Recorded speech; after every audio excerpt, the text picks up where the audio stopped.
عمي عمي يا عمي، انا كل مره اقول لك يا عم نروح للدكتور وانت برضه ما بتسمعش كلامي. يا نهار ابيض يا عمي.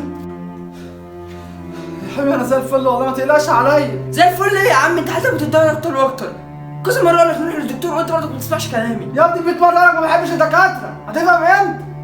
اخش الحمام.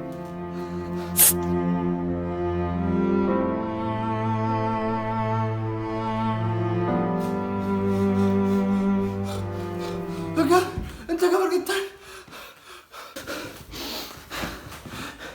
انت مين؟ انا صاحب كمال.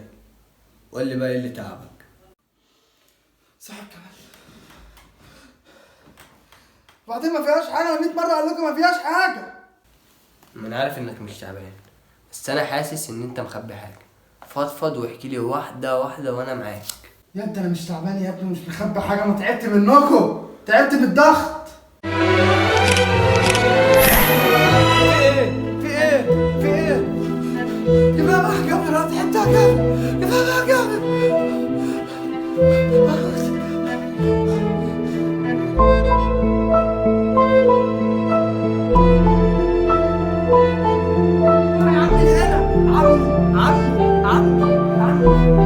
انت عملت فيا يا دكتور؟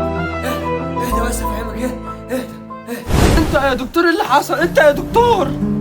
يا ابني انا معرفش ايه اللي حصل اصلا. مره واحده النور طفى وقعد يقول جابر جابر جابر. هو مين جابر ده اصلا؟ جابر ده ابويا.